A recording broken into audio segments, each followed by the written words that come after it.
What's up, guys? It's Brian again from Lake Hickory Scuba and Marine. If you are new to our channel, do me a huge favor, hit this little subscribe button right here and ding that little bell as well. That way you guys are going to be notified every time we upload new content. Now, I'm sitting back here on the back porch of our training center here, and I'm just trying to relax today because we have been going strong since 6:30 this morning doing nothing but underwater salvage work. And I'm going to take you along on a salvage that we did earlier this morning of a deck boat that was damaged during Hurricane Helene of last year. And this particular boat was not only sunk, but the water had actually come up high enough that it rammed the boat into a set of rocks, or into riffraff, if you will. And then as the water receded, it actually settled onto the rocks.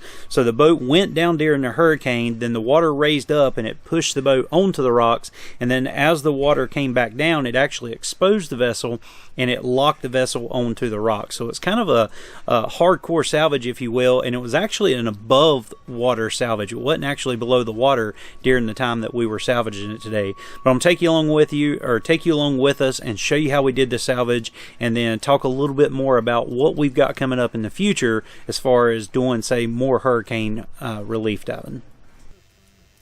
Alright guys, so we're going to jump right into this salvage. This one's a little bit different than what we normally do. As you can tell, the vessel is actually dry docked, if you will. It's up on the rocks. And give you some quick backstory on this vessel. It did go down during Hurricane Helene. It was completely submerged. The water on this particular lake came up about 14 feet above where it is currently. So this vessel is completely underwater, but due to the strong currents, the water pushed the vessel up onto the rocks or the riffraff there on land, and then as the waters began to recede down, it of course obviously got stuck there. So we need to get over to this vessel and be very careful as we do that, because we're working on very uneven ground.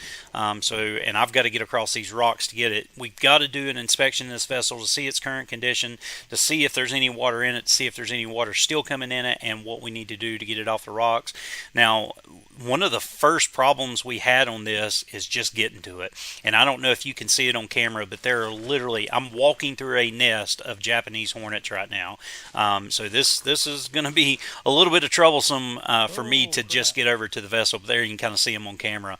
And I'm not allergic to bees in any way, shape, or form. Actually, the farm that I live on, we used to raise honeybees. But I really do not feel like getting stung by a Japanese hornet today. So I'm going to be very careful. I'm going to get by these guys and see if I can get over this vessel without getting stung, because that's the last thing I want to do is get stung before I even start working.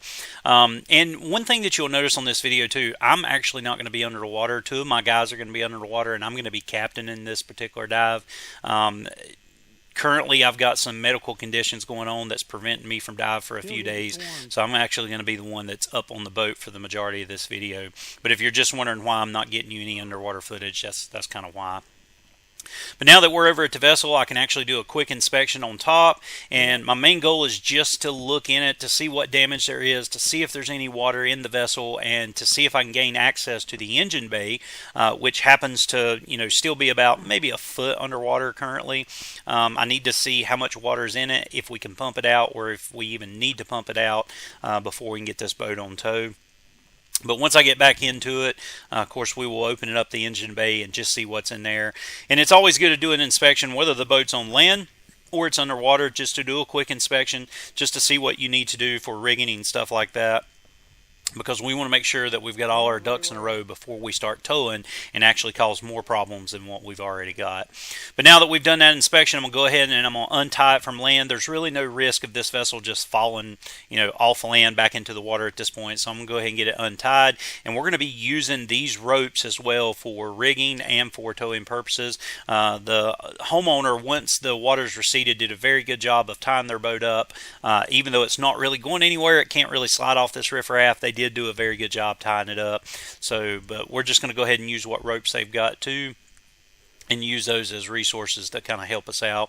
But once I get it untied, I'm going to go ahead and change places with one of my guys. I'm going to go ahead and start captaining the boat, and then I'll kind of explain how they're going to rig this vessel and stuff so that it does not go down while we're towing it. Very first thing we're going to do is inspect it underwater, and all my guys are doing right now is just looking for stern eyes or looking for a place that we can attach a bag. Now, the bags that we're using are not actually to lift the vessel up because the vessel is already up.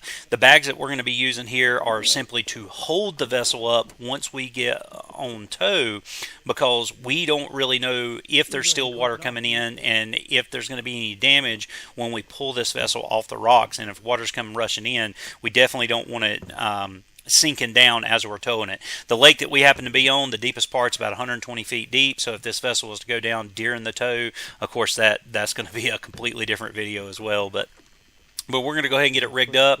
Now, we've chose to use two 2,000-pound lift bags here from Subsalve, and you'll notice too we're actually using scuba tanks as our air cylinders, if you will, or our lift cylinders, instead of using the typical compressor like we normally would with a manifold system. It's just a little bit easier in a situation like this to use it. We can control it a little bit better, and it's less things that we have to have on our vessel to do it this way. And once again, we're not using these bags to lift it. We're just prepping these bags, going ahead and getting them inflated so that this vessel does not go down once we are on tow.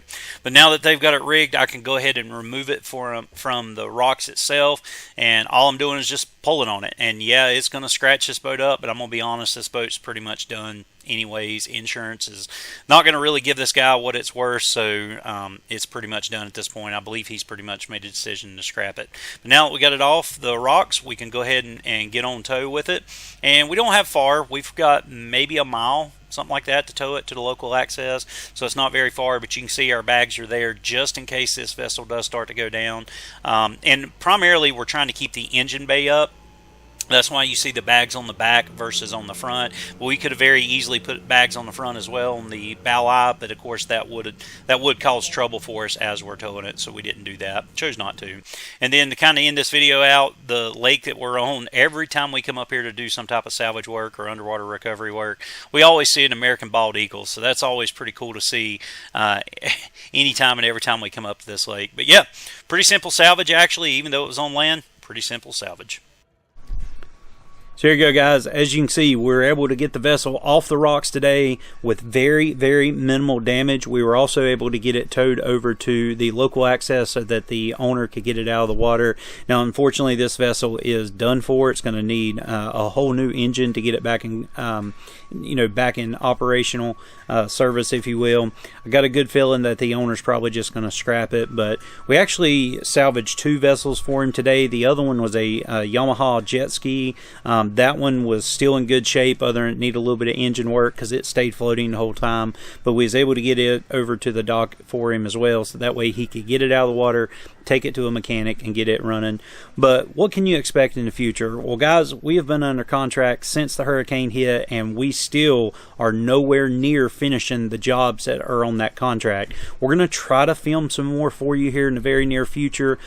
Just please understand if our salvage videos are kind of slack right now, it's just because we have been going literally non-stop every single day since the hurricane, whether it's a standard underwater salvage, a salvage like you saw in this video, or just a standard tow.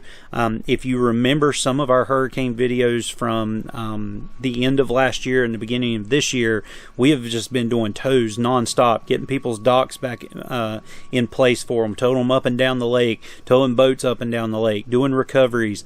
It's just unreal the amount of damage that was done here in our state, and it's unreal the amount of work that we've been doing to try to get things back to normal the best we can. And we're not the only crew that's out here working. Now, I got to give it to all the salvage crews, to all the public servants that are out here still working, to all the dock crews. The dock crews around here are absolutely amazing. They have been literally working 7 days a week, getting people's docks put back in order.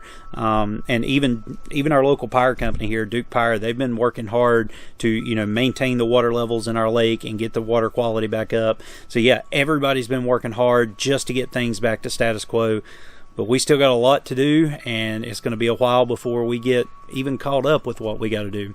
Because I really hope you enjoyed this video. If you did, give me a big thumbs up. Definitely share. If you got any questions, comments, or concerns, drop me a comment down below and we will discuss. But until our next video, take care, God bless, and I'll see you in the next one.